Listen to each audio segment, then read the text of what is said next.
Vamos a iniciar la meditación de esta mañana abriendo nuestras Biblias en Colosenses, en la carta del apóstol Pablo a la iglesia que estaba en Colosas, en el capítulo 1, versículos 18 al 20.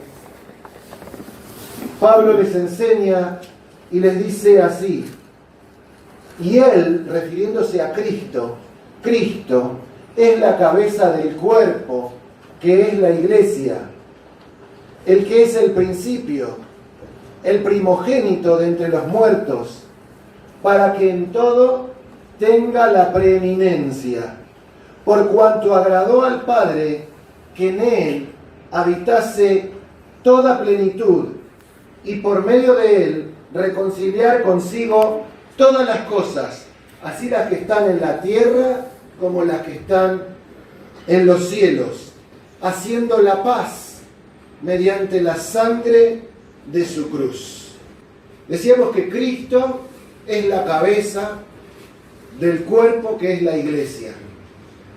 Pablo utiliza esta metáfora de un cuerpo en donde Cristo está unido como la cabeza de ese cuerpo, y ese cuerpo somos nosotros, la iglesia del Señor.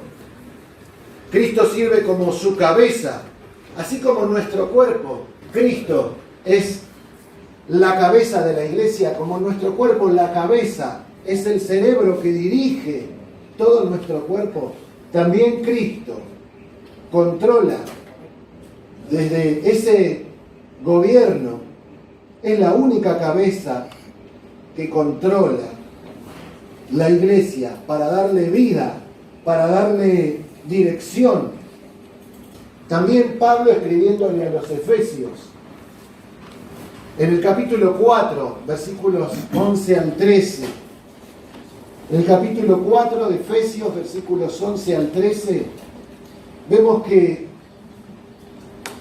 el Señor mismo constituyó a unos apóstoles, a otros profetas, a otros evangelistas, a otros pastores y maestros, a fin de perfeccionar a los santos para la obra del ministerio, para la edificación del cuerpo de Cristo, hasta que todos lleguemos a la unidad de la fe y del conocimiento del Hijo de Dios, a un varón perfecto, a la medida de la estatura de la plenitud de Cristo. El Nuevo Testamento nos enseña que pastores y maestros, pastores, ministros, diáconos, siervos del Señor, ejercen un liderazgo en su iglesia y desarrollan sus funciones en términos de servicio y de cuidado para la iglesia, de contención. Su ministerio justamente consiste en la formación de la persona de Cristo en cada una de las personas que son parte de la congregación, en cada una de las personas que el Señor salvó por su gracia. Leíamos en los primeros versículos: haciendo la paz mediante la sangre de su cruz, para reconciliar todas las cosas, las que están en la tierra como las que están en los cielos. Nuestro ministerio es ese ministerio de la reconciliación, un ministerio de gracia, un ministerio de perdón, de esa comunidad de fe que es como una gran familia que contiene, que abraza, que va en la ayuda del hermano que está en necesidad. No de la comunidad que mata al soldado herido, que le pega el hachazo para terminar de destruirlo. Es un espíritu que no proviene de Dios. Porque Dios nos llamó a reconciliarnos mediante la sangre de la cruz de Cristo, que nos trajo paz, perdón y reconciliación. Y esto no es de nosotros, sino que es un don de Dios, es un regalo de Dios. El significado de pastores tiene que ver con esa figura de apacentar. Y hay textos que nos hablan del buen pastor, de un rebaño de ovejas, que también es una figura, porque nosotros somos personas, pero el pastor está tomado de la figura de ese pastor de ovejas que apacienta las ovejas. Cristo da los dones, veíamos, para edificación, para unidad y para el crecimiento de su iglesia. Y ahí vemos que en Hechos 20-28, como en otros pasajes, tenemos esta figura del pastor que apacienta las ovejas. Y acá, en Hechos 20-28, por tanto, mirad por vosotros mismos y por todo el rebaño, esta figura de las ovejas, que es la congregación, en que el Espíritu Santo os ha puesto por obispos para apacentar la iglesia del Señor, la cual Él ganó por su propia sangre. La iglesia no es de los pastores, la iglesia es del Señor, que Él ganó por su propia sangre. Es el Espíritu Santo el que los pone, el que los establece. ¿Para qué? Para apacentar la iglesia del Señor, para cuidar, para contener, para guiar los rumbos de la congregación. Esa es la figura que utiliza la palabra. Por eso hablamos de este modelo bíblico de gobierno de la iglesia. Y vamos a estar considerando algunos de los beneficios de contar con una pluralidad de ancianos en la iglesia. Y por otro lado, considerar algunos de los peligros que corremos cuando hay un solo pastor en la iglesia local. Si bien hay ejemplos de grandes hombres de Dios que han guiado a la congregación y lo han hecho de corazón y lo han hecho bien, no encontramos una sólida base bíblica para decir que tiene que haber una congregación y un pastor. Vamos a ver en la palabra que justamente el modelo bíblico es plural, es de un cuerpo, de un consejo, de un presbiterio. La pluralidad de ancianos es una bendición para la iglesia y es una instrucción clara que el Señor nos ha dejado en la Escritura. Fíjense, acá hay dos pasajes.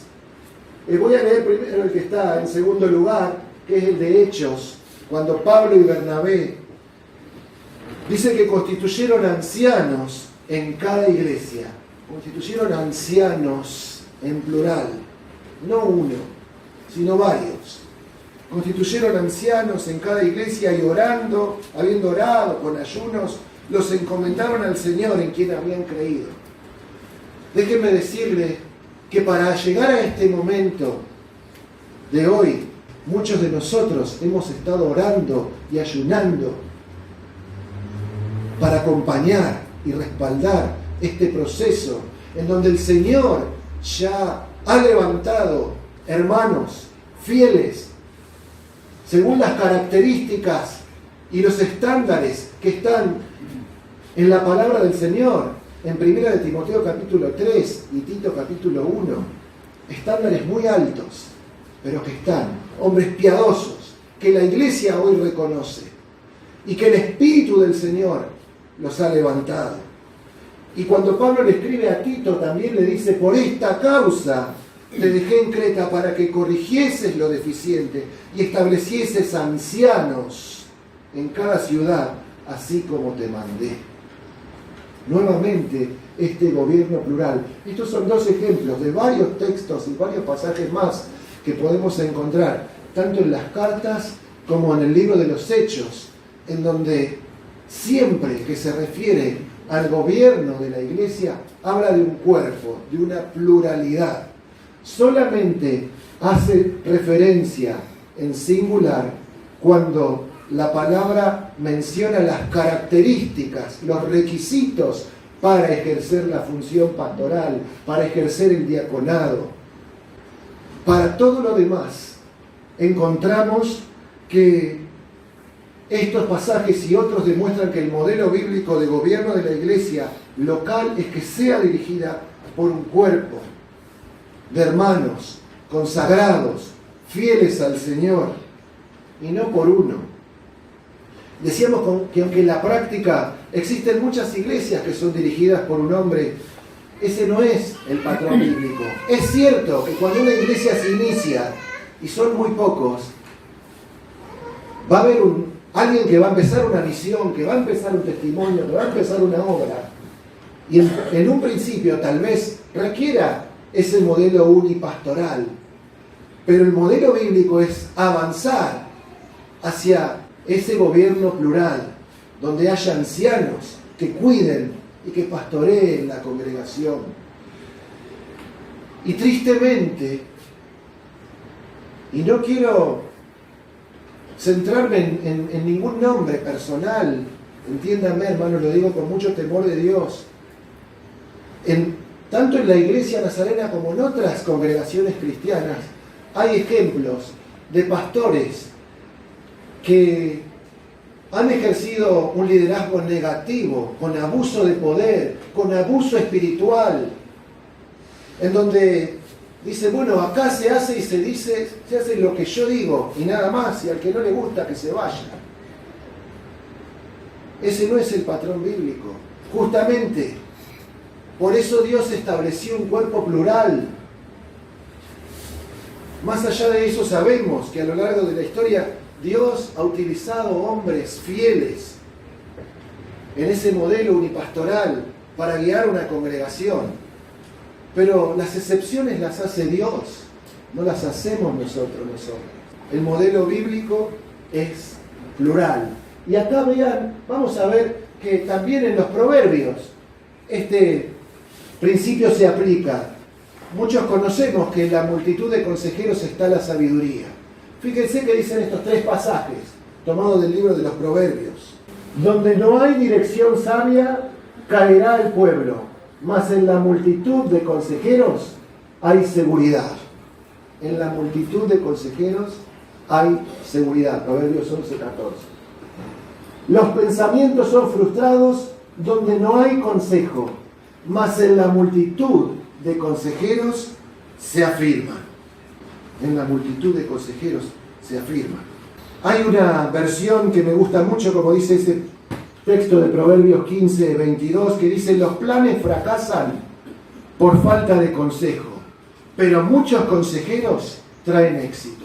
Y en Proverbios 24:6 dice: porque con ingenio harás la guerra, y en la multitud de consejeros está la victoria. Vemos que el patrón bíblico se repite. En la multitud de consejeros hay seguridad. En la multitud de consejeros hay éxito. En la multitud de consejeros está la victoria. Porque el beneficio de este gobierno plural es que no caigamos en errores que puede tener una sola persona.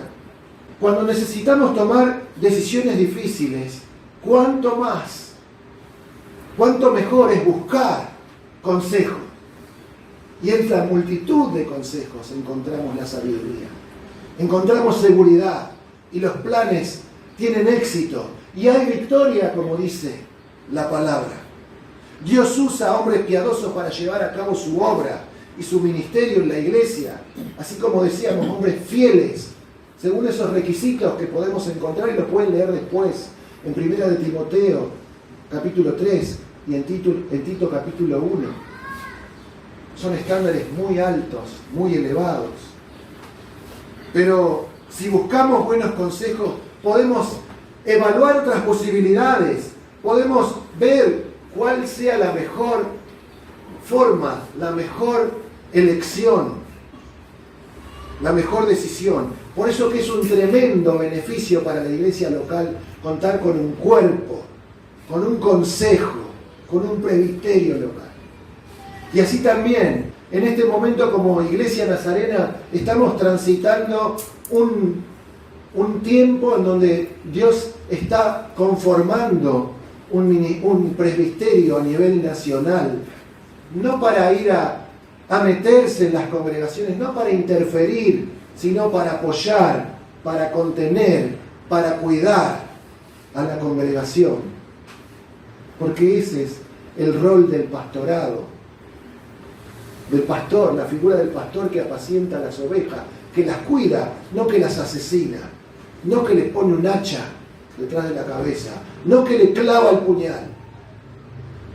Todo eso lo tenemos que dejar de lado porque ese espíritu no proviene de Dios. Y en el nombre del Señor tenemos que renunciar a todo aquello que no provenga de Dios. Porque nuestro consejo lo tenemos, y nuestra guía y nuestra dirección la tenemos que sacar de la palabra de Dios. Y por la iluminación del Espíritu que nos hace comprender y hacer carne esa palabra. Esto trae, decíamos, un tremendo beneficio a la iglesia. Y fíjense, una breve reseña, acá hago un breve paréntesis y enfoquémonos en nuestra institución, en la Iglesia Nazarena. En los últimos 30 años, los nombramientos pastorales y ministeriales de estas 3 últimas décadas han sido escasos, muy escasos. Actualmente contamos con 9 congregaciones, en el país contamos con 9 congregaciones que no tienen pastor, que representan aproximadamente el 20% de las congregaciones de la Iglesia Nazarena en el país. Y no tienen pastor, ¿por qué? Porque sus pastores fallecieron y fracasaron en formar y levantar nuevos líderes. Y tenemos que, como institución, que hacer un mea culpa. Y en nombre de la institución, como representante de la Junta Administrativa, como ya lo hicimos en el Congreso de los 70 años, hermanos acá presente, como pastor y como secretario de la Junta, les pedimos perdón a la congregación, porque no hemos sabido hacer que esta rueda de la sucesión pastoral y ministerial gire.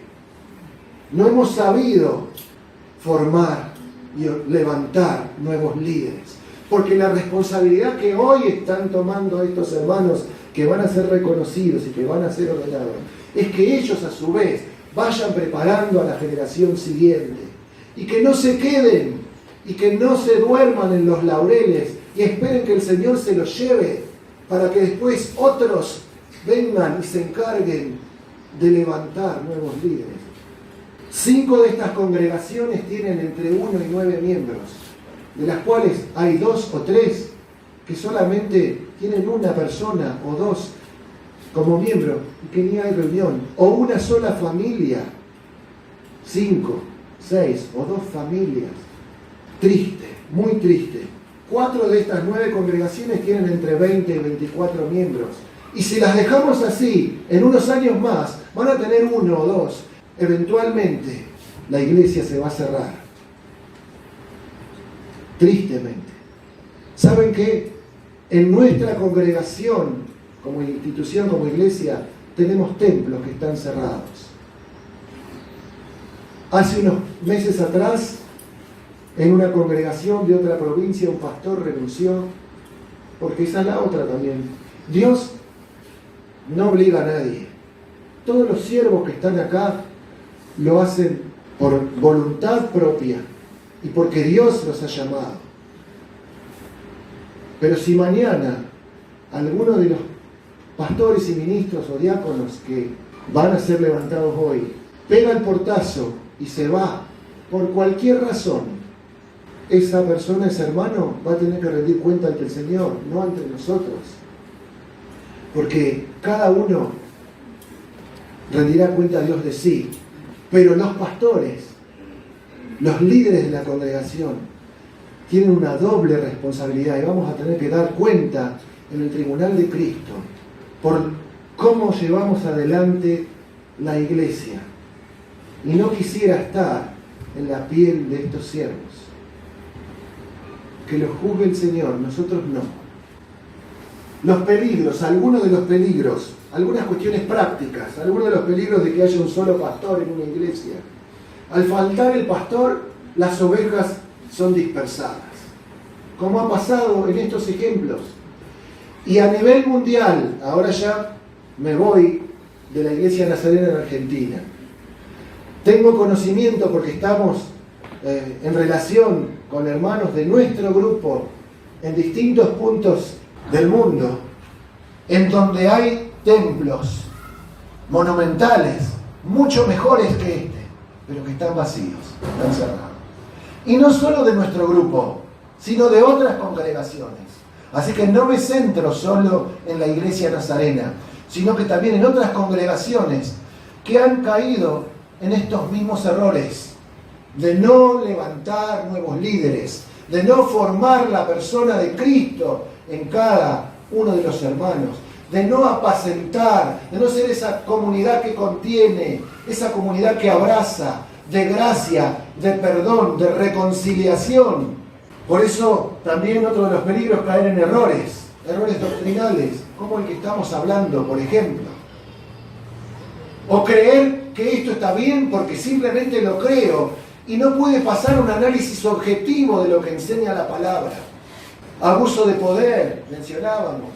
Abuso espiritual, de matar al soldado herido, de matar al hermano o a la hermana que se ha apartado, del hermano o de la hermana que por X causa ha caído en pecado. Y acá no estoy diciendo que toleremos el pecado en la iglesia, para eso Dios también estableció un patrón, para que con amor y con un espíritu de restauración, las personas que caen en pecado, se apartan, puedan ser traídos nuevamente y restaurados. Ustedes que son espirituales, dice la palabra, restauradle en amor. La idea de gobierno unipastoral no tiene un sólido argumento en la palabra. Y tampoco la idea de una jerarquía en la iglesia tampoco promueve la unidad. Decíamos que Dios mismo fue el que estableció pastores, maestros, evangelistas, dio dones a la iglesia. ¿Para qué? Para edificación del cuerpo de Cristo, hasta que todos lleguemos a la unidad de la fe. Y Jesús mismo dijo que estén unidos para que el mundo crea. Si nosotros no podemos sentarnos con nuestros hermanos a orar juntos, aunque tengamos diferencias, respetémonos, amémonos por sobre las diferencias. Seamos esa comunidad que abraza, que ama, que contiene. Algunos beneficios ahora de la pluralidad de ancianos. Veíamos, protección de errores de enseñanza. Cuando hablamos de doctrina, hablamos de enseñanza. Cuando hay multitud de consejeros, decíamos, hay seguridad, hay victoria. Los planes tienen éxito. Esa multitud de consejeros, ese cuerpo de ancianos, promociona la unidad de la iglesia y hay un uso más amplio de los dones, porque todos no podemos ser buenos en todos. Dios dio distintos dones a cada uno, distintos talentos, distintas capacidades, y tenemos que poder descubrir esos talentos y esas capacidades que tiene cada uno de las personas que ejercen el liderazgo para potenciarlos. La idea de una pluralidad de ancianos es bíblica, la encontramos en la palabra. Y también la idea de los líderes de varias iglesias tomando decisiones sobre esas iglesias también es bíblica, como lo encontramos en Hechos 15, en el Concilio de Jerusalén, donde se reúnen los líderes de la iglesia para tomar decisiones sobre varias de esas iglesias. Por eso es que también, como institución, como iglesia, necesitamos avanzar en esa conformación de ese presbiterio a nivel nacional. Ya estamos transitando este camino a través de un consejo ministerial de restauración y de unidad, de la cual esta iglesia de Román hace tiempo atrás se ha sumado. Y así, una a una se van sumando las congregaciones. Y hoy ya podemos decir que tenemos más del 50% de las iglesias que una a una las vamos invitando. No obligamos, simplemente invitamos. La puerta está abierta para el que se quiera sumar. El modelo bíblico de la iglesia es plural. Entonces, en nuestra institución como Iglesia Nazarena decíamos que estamos iniciando ese proceso. Estamos avanzando de un modelo de un solo pastor a un modelo de un cuerpo de ancianos, de un presbiterio local, de un gobierno por consejo, por un consejo local. Y descansamos en los tiempos de Dios. Y este es el tiempo para esta iglesia de Román, que hoy está reconociendo un cuerpo de ancianos por pastores y ministros, diáconos.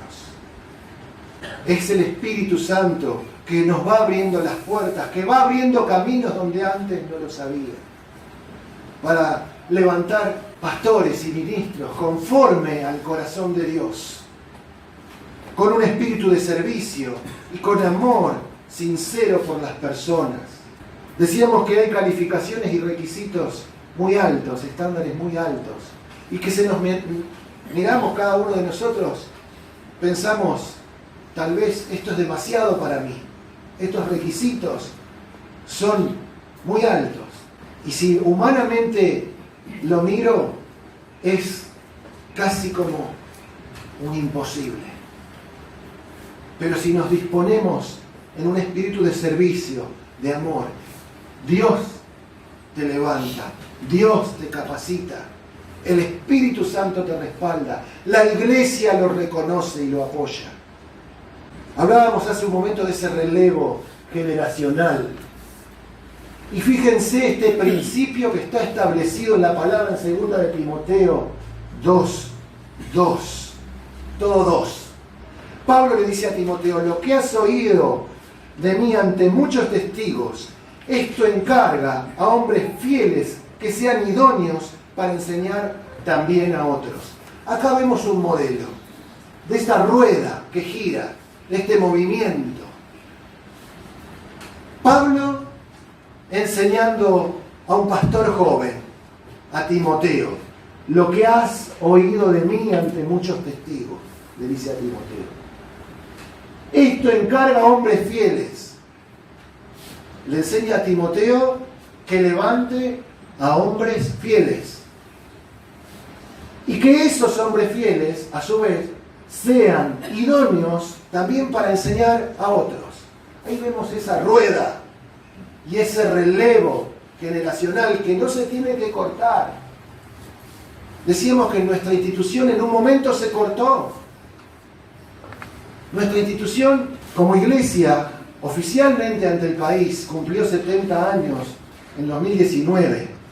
Pero ustedes saben, y quienes son las familias originarias del pueblo de Román, que en 1872 vinieron los primeros inmigrantes de Europa, de nuestro grupo, cristianos, que vinieron inmigrantes de Europa, puntualmente de Suiza, y se establecieron en 2 puntos del país, en Román y en Varadero. Por eso yo tengo mucha familia acá. Y tenemos apellidos que compartimos en la ciudad de Román y en la ciudad de Varadero. Y el año próximo, en 2022, vamos a estar celebrando no 70 años, 150 años. Y tenemos que hacer una fiesta el año próximo, también si el Señor lo permite, para celebrar esos 150 años de los cristianos de nuestro grupo que vinieron a evangelizar y vinieron a levantar un pueblo de Dios en esta ciudad, en Varadero. Y si ustedes leen la historia de la Iglesia Nazarena, creo que Julio me pasó ayer, lo puso en el grupo de pastores de Linac, que no llegué a leerlo, pero está. Había leído una breve reseña, después me voy a tomar el tiempo, Julio, gracias por compartirlo, porque tiene varias páginas, pero donde está la historia de nuestro grupo y de cómo desde el año 1872 se establecieron en Varadero y en Román, y de ahí se fueron extendiendo, y en un momento, al siglo XXI, estamos hablando del siglo XIX, pasaron 150 años, tenemos en nuestro grupo casi 50 congregaciones, 50 iglesias. Tristemente, hay 9 que si no hacemos algo, se van a la larga a terminar cerrando. No queremos llegar a ese punto.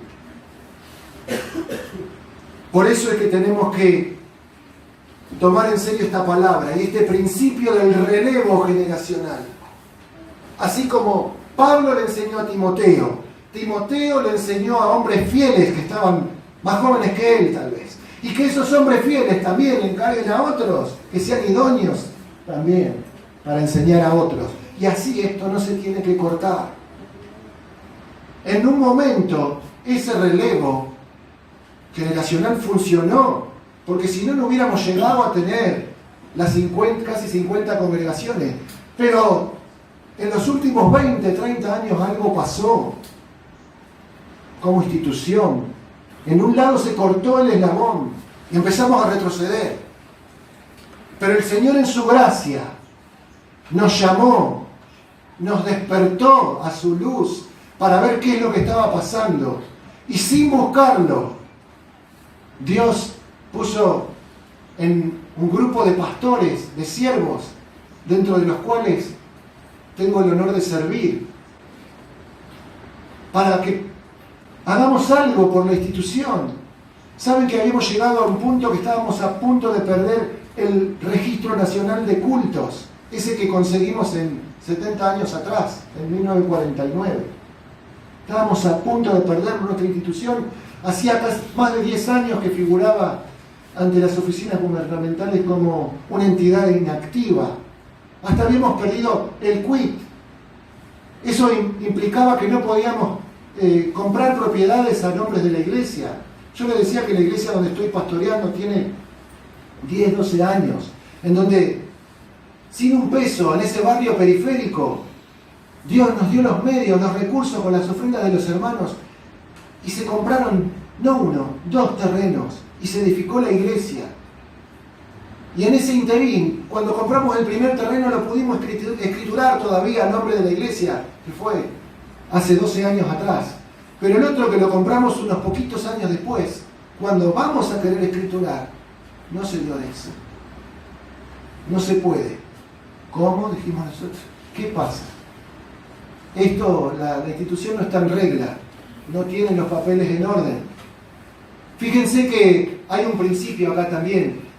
El Señor Jesús les dijo a sus discípulos: den al César lo que es del César y a Dios lo que es de Dios. Y fíjense que fallamos acá en dar al César lo que es del César, en tener las cosas en orden, que estuvimos a un pelito de perderlo. A todo esto que los templos, las propiedades que son de la institución. Las personas no, porque las personas sí conforman el cuerpo de Cristo. Cristo es la cabeza, es un cuerpo espiritual. Pero los templos y la personería jurídica que nos respalda ante el Estado para funcionar como una iglesia, como una asociación civil sin fines de lucro, estábamos ahí. Estábamos en terapia intensiva. Y sin saberlo nosotros, el Señor nos llamó y puso en nuestras manos, sin haberlo buscado, la junta administrativa. Y pudimos salir de ahí, y los papeles ante las oficinas del Estado, pandemia de por medio, que ustedes saben que estos 2 últimos años, lo que significa hacer un trámite ante cualquier oficina gubernamental, y que hay que sacar turnos y esperar, y las oficinas están cerradas. Ahora hay una apertura, no sabemos si después se va a volver a cerrar o no. Estamos en un momento, ¿para qué les voy a decir? De algo que va a pasar muy pronto, la próxima semana. Entonces la pandemia se terminó. Ustedes saben que no se terminó. Pero bueno, Dios sabe. Más allá de apoyar la capacitación en institutos bíblicos y en programas de entrenamiento ministerial, muy buenos, saben que el foco del entrenamiento no está en esos institutos bíblicos. El foco del entrenamiento, primero, es la iglesia local.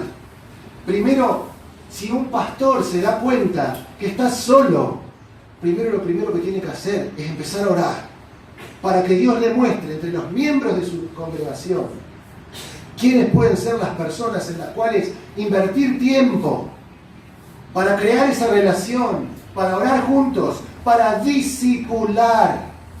No para hacer el discipulado inicial de evangelismo, para que la persona conozca al Señor y llegue a pasar por las aguas del bautismo, sino ese discipulado de la formación de nuevos líderes conforme al corazón de Dios. Primero es necesario crear esa relación y después llevar adelante un entrenamiento en forma de discipulado, pero en la cancha, en la práctica. El foco del entrenamiento es la iglesia local. Y en el tiempo, si el Señor lo levanta y el hombre califica de acuerdo a esos estándares bíblicos, entonces ahí la iglesia reconoce y apoya como hoy lo va a estar haciendo con estos pastores, diáconos y ministros. Decíamos al principio que la iglesia también tiene una responsabilidad hacia los pastores, a sus líderes.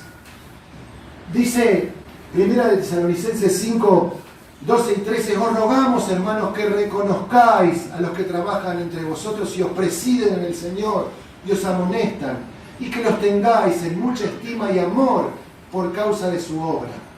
Tened paz entre vosotros. Cuando le permitimos al Señor que obre en un espíritu de gracia, de perdón, de restauración, la gloria del Señor empieza a manifestarse en la vida de la iglesia y hay paz y hay bendición. La iglesia debe conocer a sus pastores lo suficiente para apreciarlos de manera íntima, para respetarlos, para apoyarlos. ¿Saben qué? Y esto a veces lo compartimos entre algunos pastores. Las familias pastorales, la esposa del pastor y sus hijos, estamos siempre en la vidriera de la iglesia y de la sociedad que está ahí afuera. Y pocas veces las familias pastorales encuentran ese apoyo y esa contención que debe existir desde los miembros, desde la congregación, hacia los pastores. Otro pasaje más, en Hebreos, capítulo 13, el versículo 7 y el 17, dice, acordaos de vuestros pastores que os hablaron la palabra de Dios, considerad cuál haya sido el resultado de su conducta e imitad su fe. Fíjense que no dice, imiten su conducta. ¿Qué dice? Imiten su fe. Porque también nosotros como seres humanos no somos infalibles. También cometemos errores. No estamos libres de cometer errores.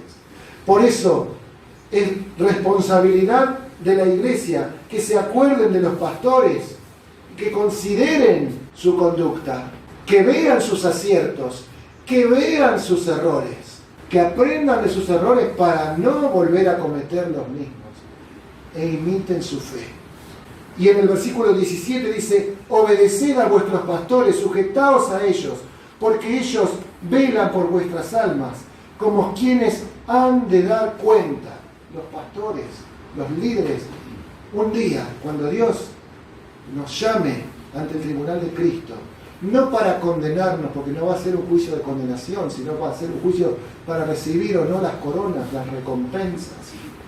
Nos va a pedir cuentas por cómo llevamos, cómo ejercimos ese pastorado, cómo ejercimos ese liderazgo, para que lo hagan con alegría, no quejándose, porque esto no os es provechoso. Los pastores y ancianos de la iglesia ejercen esa autoridad delegada por el Señor a este cuerpo de ancianos. Solo Cristo es la cabeza. No hay dos cabezas de la iglesia, no hay muchas cabezas.